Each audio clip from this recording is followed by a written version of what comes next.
Are you ready? Straighten it out. It has been a while since Kameron has been on the vlog. Mm-hmm. So yeah, we were gonna do this sooner, but my car had trouble and the alternator took a shit. $400. Please don't say that. Anywho, this is our baby number 3 pregnancy Q&A. I know a lot of y'all had some questions. Kieran ripped this out of my notebook, but I have 4 pages worth of questions, and a lot of you had the same questions. All right, let's not beat around the bush.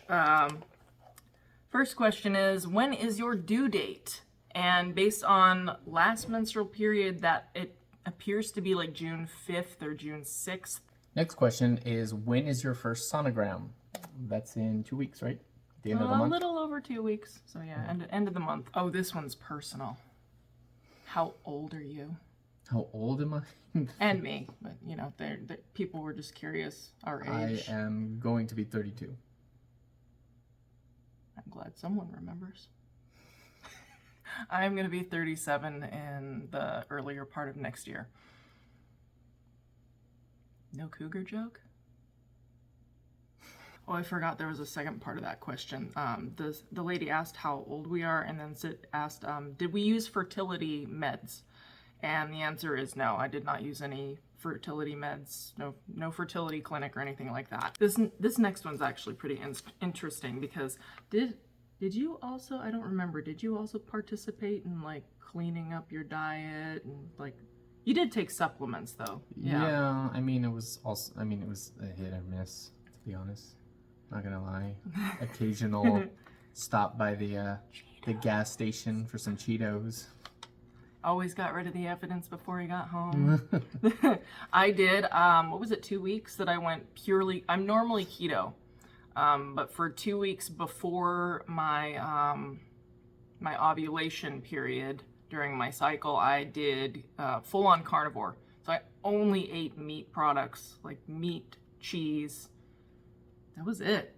Yeah. Yeah, meat and cheese. Yeah. And eggs. Yeah. Meat, cheese, and eggs. And what that did for me is I felt like it really, really lowered my inflammation. And that's generally why I'm on a keto diet too, is because carbs tend to make me really inflamed, and I have a lot of chronic pain and stuff from that. But that is what I did. Oh, I also took a lot of supplements. Prenatal, of course, inositol, I don't know if I'm pronouncing that correctly, choline, vitamin D, you know, folate, all the good things, essential fatty acids.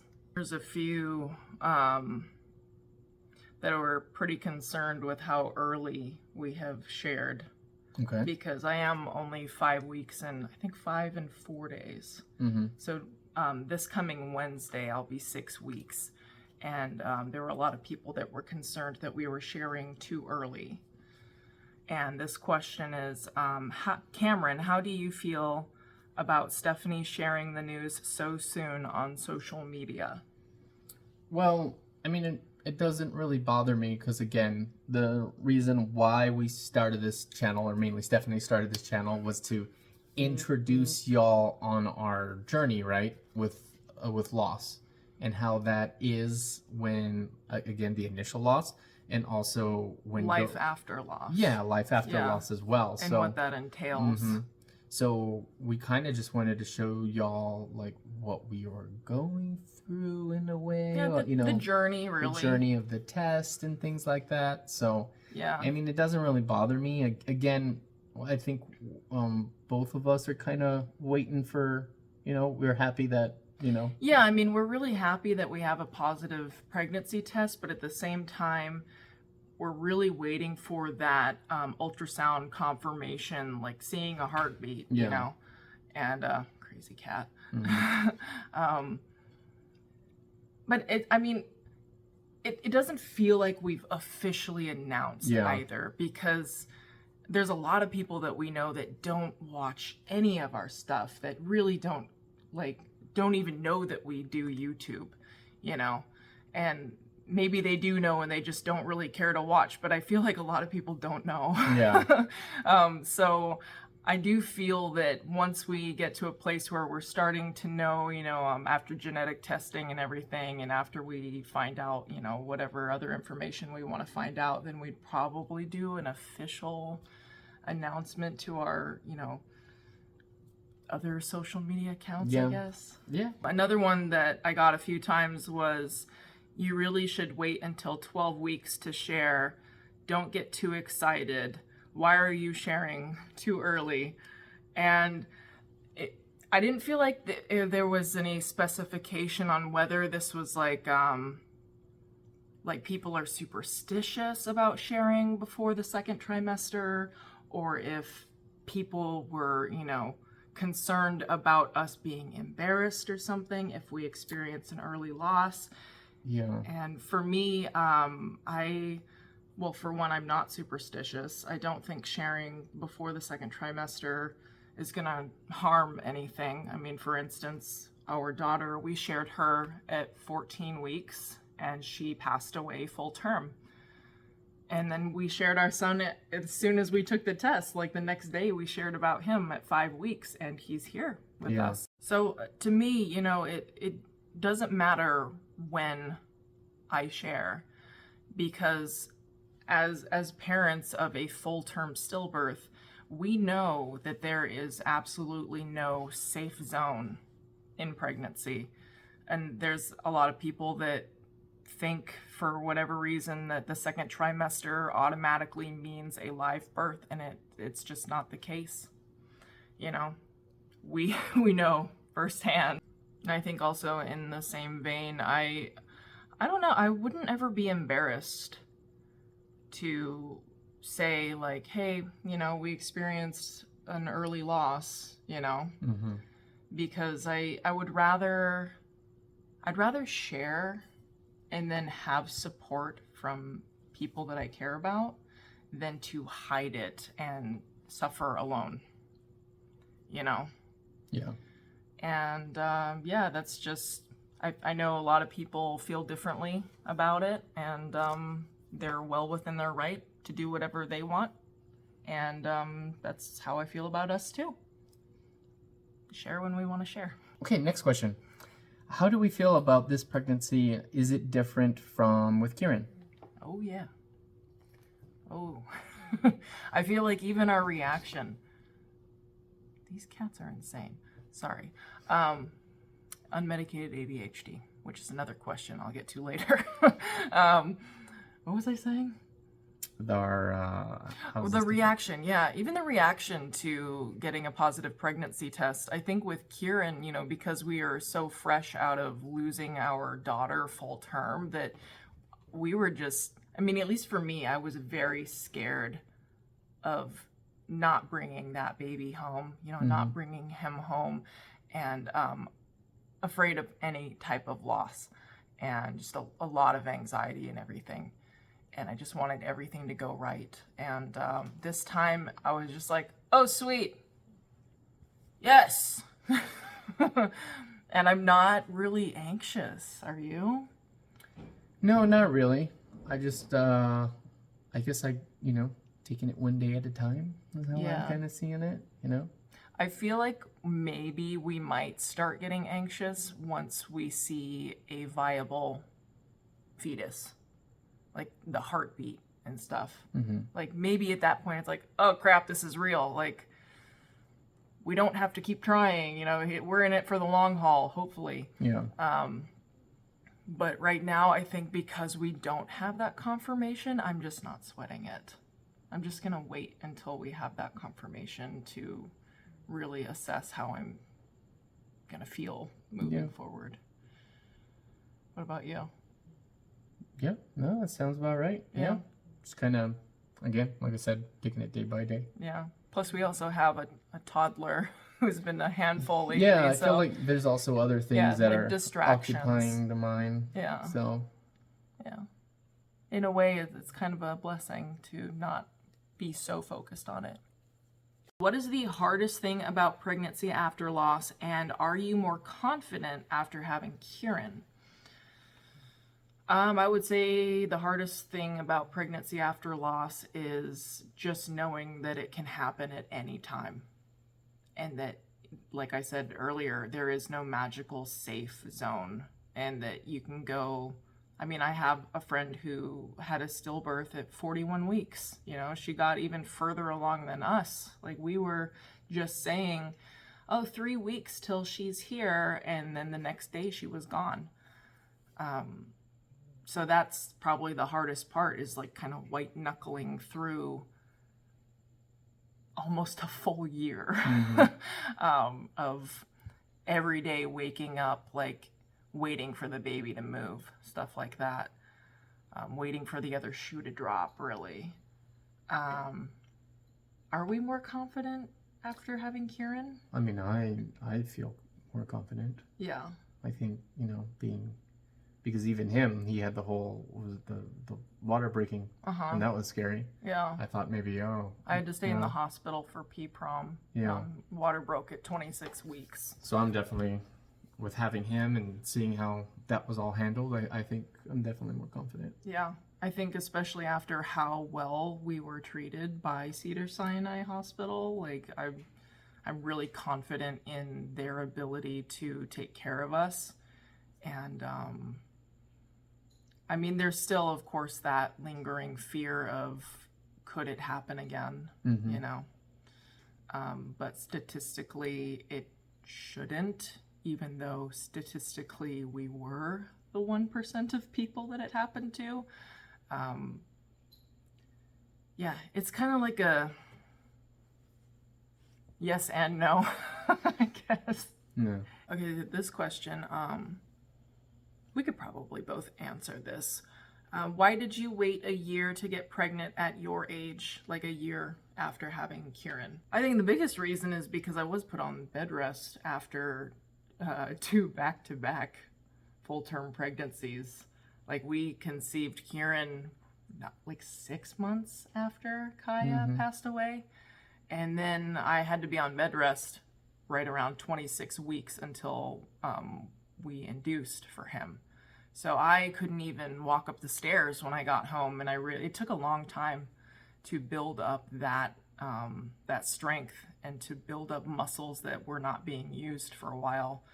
Like, you really lose muscle mass quickly, so I needed that time to get my body back into Yeah, I remember that. the ability to. I couldn't even run. You remember that? I was like, I was trying to run to my friend Sarah, and I like felt like I was gonna fall over because the muscles weren't working. Yeah. But other than that, I mean, we're kind of learning to be parents. Yeah. You know. And I think that's what it was. We had a newborn that we were feeding. He was waking up every 2 hours. You know, all that's learning everything, changing a diaper, I remember the whole cradle rocking thing. Oh, you had to get the burps out? Yeah, so... Yeah, it was a big learning curve. I don't know if I would even want to go a shorter time after the next one either, because I feel like, I am older, but I feel like things are working pretty good still, so I feel like a year between is going to be a good amount of time for us. Yeah. Here's one that you can answer. People want to know about, aren't you afraid of the cats giving you toxoplasmosis? No. No. A lot of people thought that our stillbirth was caused by toxoplasmosis, and that is the first thing that we tested for. We tested for a variety of viruses as well. We did not an autopsy, but that thing where they look at the placenta and the cord and everything. That was all normal. Yeah. The only thing we didn't do is we didn't do a post-mortem on our daughter. So we never really got an answer. But I can guarantee you it was not the cats. Yeah. Because he wouldn't let me near the litter boxes. He didn't let me near the litter boxes even when we were trying to conceive. He didn't let me near them with Kieran. He's not letting me near them now. So it's not a concern for us. Yeah. Yeah. Are you considered high risk because of your past history with stillbirth and P-prom, your age, etc.? Yes. I am will always be considered high risk. Anybody with a history of stillbirth will be high risk for every subsequent pregnancy. At least that's what I've been told by my OB in my team. And then having premature rupture of membranes. Okay, that cat is distracting me. And then having the PPROM. I don't even know what I was saying. The answer is yes. I am over 35.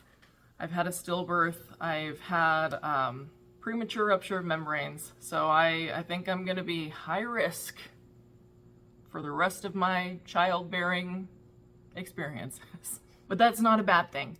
That means extra scans, extra being able to see the baby, extra, monitoring, all stuff that I feel like everybody should have, but that's just me. So, glad insurance is going to pay for all that.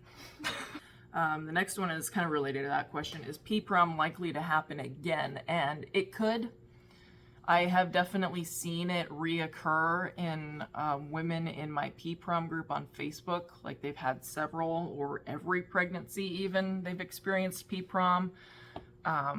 Mine was idiopathic, which means I didn't have a reason such as infection or something like that. I had polyhydramnios, which means that I had excess fluid, and it was an idiopathic excess fluid, so I didn't have like gestational diabetes or anything that was causing it. And I actually remember, do you remember my belly got huge the week before? And I even told my OB, because he's like, oh, you gained 11 pounds in like 1 week. That's not good. Watch what you eat. And I was like, but I feel like it's only in my belly. It's like, well, it can't just be in your belly. Yeah. And then a few days later, yeah. So that was my official cause for my PPROM. And luckily I never got too low of fluid because of that. Oh, we're gonna have to charge that. So to answer the question, I don't know if it could happen again. Probably if I had an excess of fluid. I don't even know how that would be managed, if I didn't have gestational diabetes causing it. If it's, idiopathic just means they don't know why, So it's hard to say. I really hope it doesn't. And that leads me to the next question actually is, can anything be done to prevent PPROM? And I have seen anecdotal information about taking vitamin C and collagen while pregnant, which I've started doing already. Okay, he's in the bathroom. But taking vitamin C and collagen is supposed to help maintain the integrity of the gestational sac. Again, it's anecdotal, but there's no harm in taking that stuff. And hey, my skin's gonna be on fleek. See if I can answer some just me questions while he's taking a whiz. Is pregnancy helping your ADHD? So I did mention this before, that pregnancy really helps my ADHD symptoms. And I don't think I'm at the point yet in pregnancy where I think it's normally like closer to the midway point, around like 18, 19, 20 weeks, that I start feeling like, I'm better able to manage things. But that could be because I'm, in nesting mode, and it tricks my brain into thinking that my ADHD symptoms aren't as bad as they are. It's hard to say, but I'm definitely not feeling like it's helping yet. And how do your symptoms differ this time? Well, I don't want to be like too TMI or anything, but normally the first thing that tips me off is breast tenderness, and I haven't had any issues with the ladies at all. That being said, Kieran made me a much larger size than I ever was. And hopefully they don't keep growing with every subsequent baby, because I'm used to being part of the itty bitty committee. But yeah, normally, yeah, things hurt, and it's not really affecting me that much. This time I am very early with the nausea. but I never throw up. Other than that, most of the other symptoms are the same. Like I wake up super early. Like this morning I woke up at 3 something again, just wide awake, like a crazy person. And what was that other? A lot of like round ligament pain very early, like a lot, which is not unusual, but it's definitely different. And I'm also like prone to crying about stuff. Like it just, like sad at commercials or something. Like I was sad at a towel. Like why? You know? So that's definitely different. I'm not usually one to get weepy while pregnant. You are back just in time for all the fun ones. Perfect. Will we find out the baby's sex? Yes. Probably. I mean, probably, yeah. I mean, it's going to be part of the non-invasive prenatal testing. Yeah. But, that leads me to another question that we have, though. This one we got several times. Why? She's wreaking havoc. We have a rescue kitten who gets into all the trouble. She's got that look in her eye. Yeah. It's nighttime. This one we got a lot. Are we hoping for a girl or a boy? Or does it matter? I mean, we really want a girl. You know, kind of feel like that was taken from us. Yeah. So we would want a girl, but if we were to get a boy, I mean, again, I think the end goal or what we really want is just another living child. Would be awesome. Yeah. Who's whining? Is that Papaya? Yep. Oh. Part of me actually feels nervous about finding out, though. Because I know this is not rational. Like, not in the least bit rational, but, excuse me, I feel like if we found out the sex of the baby and it was a girl, I would instantly be so anxious. Because we've gone through the experience of a full-term pregnancy with a girl and then we lost her. And then we've gone through the experience of an almost full-term pregnancy with a boy and we have him. So I feel like if I was like opened it up and it said, congratulations, it's a boy, I might be like, oh sweet, I've had one survive, so this one will too. But if it was a girl, I'd be like, oh shit. Here we go, round 2. You know what I mean? Yeah. Like, hi Squawk. He's the inspiration behind my hair color, by the way. Perfect match. Yes, perfect. Did he just sneeze on you? No, he didn't. He snorted. But yeah, that's the one thing I do think that would cause anxiety is knowing if it was a girl. That it would be like the stakes are that much higher, you know? I mean, the stakes are high regardless, but I don't know, there's just that irrational part of my brain that thinks that I'm not going to be able to have another daughter, you know? But, you know, I also felt like I wasn't going to bring Kieran home, and he's here, so just gotta roll with the punches and have faith, I guess. Do you have girl and boy names picked out already? We have a list of names that we like. We're still always looking, I think, you know, always listening. Yeah, I mean, it kind of changes. Sometimes we're like, yeah, let's do like the Nordic names and the Irish names. But lately I've been really into like botanical names as well, you know? Yeah. So we'll probably do another video, honestly, of names that we like and may or may not use. How many children do you want?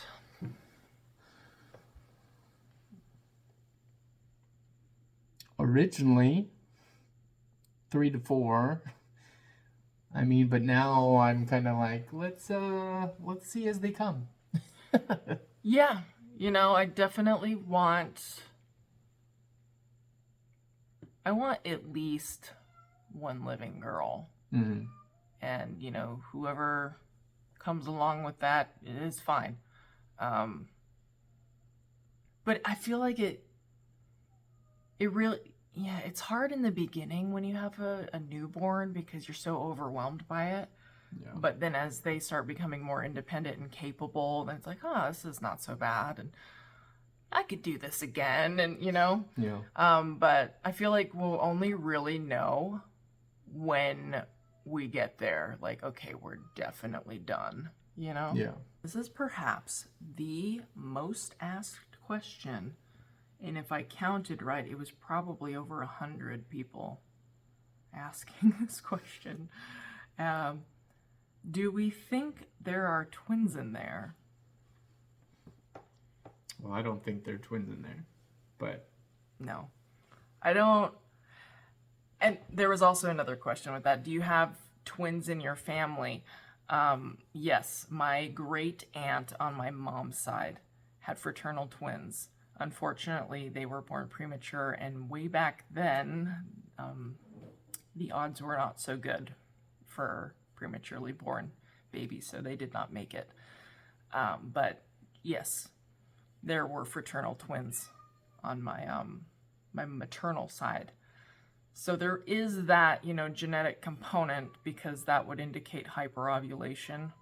But do I think I hyperovulate? I don't think so. Like, I don't feel, because I feel ovulation. I mean, maybe 2 eggs come out of 1 ovary. I feel like I ramble a lot when I'm not medicated. I should answer that question. No, wait, I already did.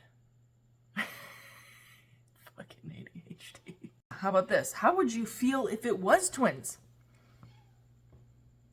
I mean, I think that would definitely bump up the anxiety for me. Oh, yeah. I mean, I would be excited, but at the same time, I would be anxious because of what Steph has told me about how they're more, there's more risk. Yeah. Twin pregnancy automatically becomes a cats. Twin pregnancies are high risk in and of themselves, and the risk of P-prom and stillbirth is higher in multiple pregnancies. So having the history of, you know, stillbirth and P-prom already, the thought of having like, you'd have to hospitalize me for my mental health. Can I call Cedars-Sinai? Hey guys, I've had all this crap happen. Can I just like bunk here for a while? We were asked about a birth plan, and that actually, every pregnancy moving forward, we will be inducing at 37 weeks. No earlier, no later, unless there's a complication like P-prom again, because we had Kieran at 35 in 2 days. But my OB wants to induce at 37 weeks because I gestate very large babies. At 37 weeks, our daughter was almost 9 pounds and 22.5 inches long. I myself was almost 24 inches long at birth and over 11 pounds. So this does run in the family, and it's just a decision that we've made with my care team that I will not go past 37 weeks because of my history and because of the size of my babies. So, what does that mean in terms of the due date? That actually means we will not be having a June baby. We will be having a May baby.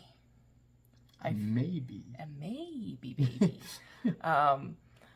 Yeah, I think I saw that 3 weeks from the due date based on last menstrual period was May 15th, roundabout in that area.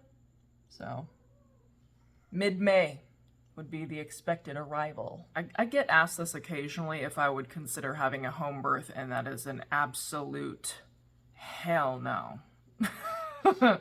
Absolutely never, ever, ever. One, because I do want to be induced at 37 weeks. So I have to be in a hospital setting for that. Hi, Damien. Trying to eat my... You gotta jump over the moon again. He loves the tripod. Yeah.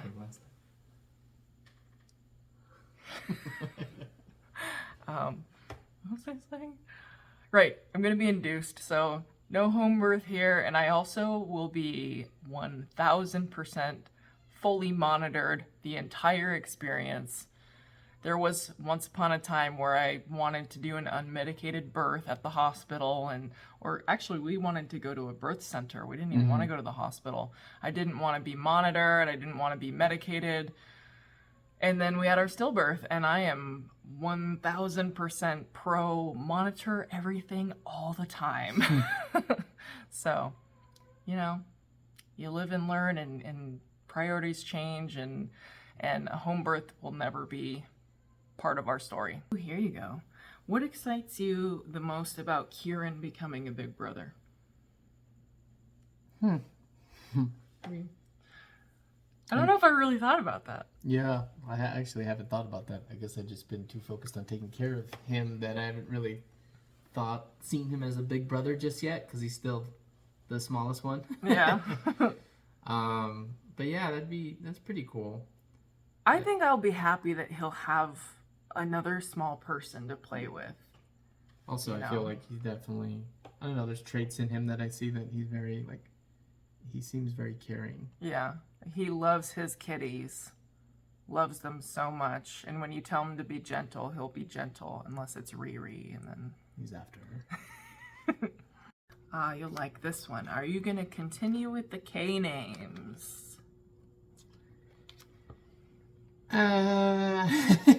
No.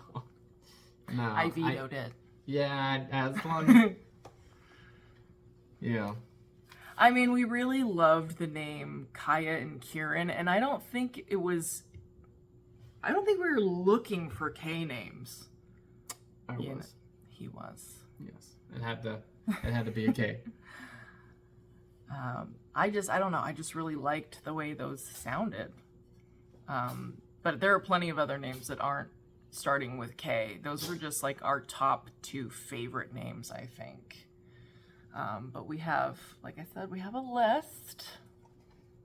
I don't think there's any other K ones on there. Except for maybe Kian, but I don't think we would do a Kian and a Kieran. It's too much of a mouthful. Will we do a birth vlog? Maybe. I mean, we did one last time. It was more of a birth story than a vlog because I know traditionally a lot of vloggers share a lot of very intimate moments. We just don't do that. There are some things that we feel like should be for only our eyes, and then, you know, we can talk about other experiences with people, you know, being nude and spread eagle is not really something that I personally share. Like, we never share our son when he's nude or just in a diaper or something. Yeah, there's just a lot of things that we don't share, and that's just how we've gone into vlogging. So, but you know, we will have a birth story, a birth vlog, probably some stuff of us at the hospital, but in terms of, like, you know, the blurred out images of me on the table spread out, no, we don't. These are some interesting ones. Should we do that one? Maybe TMI. I'm not gonna read the exact words of this question because I don't want to be banned from YouTube. But what was the timing, since Kameron was out of town during your positive luteinizing hormone surge? 2 days. That's all I'm going to say about that. All right. Oh, here's some questions that'll make you sweat. Are we going to move to a bigger house? Are we going to hire a nanny? I don't think we would need... Oh, and are they going to share a nursery? Yes. No. I don't think we need to move. No, I don't think we need to move just yet. Will we hire a nanny? I don't see that happening anytime soon. If it was to happen. I mean, I'd have to have like some job outside of the house that paid me damn good, you know, to warrant that for us. I don't know. I don't see that being a thing. What was the other one? Will they share a room? I don't think so. I feel like, because Kieran never used his nursery until he was a year old, actually. Mm-hmm. He stayed right next to us in his crib, right next to the bed, for a full year. We just weren't comfortable moving him in there and not being able to look at him when we needed to. Yeah, I think once they get a year old, then we'll evaluate the living situation and see what we want to do. And that's a long way off, too. Since you have no family in the area, will Kieran come to the birth? I don't think so. Probably have someone that we trust very much come from out of town to watch him while we're doing it, you know, alone in the hospital. Just because he's never been to a place like that, it'd be like too weird, you know? Yeah.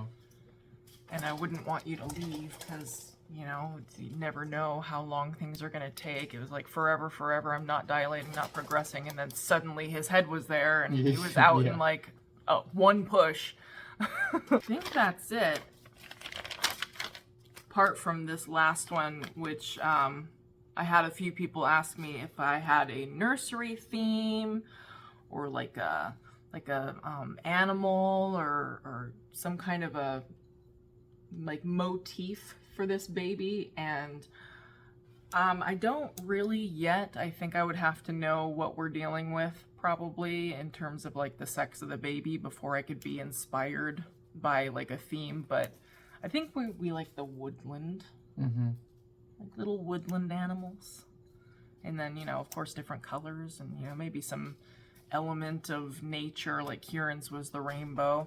Someone did ask me if I would use a pot of gold or gold as the non-animal theme, and I don't think I would do that. Maybe some kind of I've seen a lot of woodland things like mushrooms or, you know, some kind of floral thing. Those would be cute.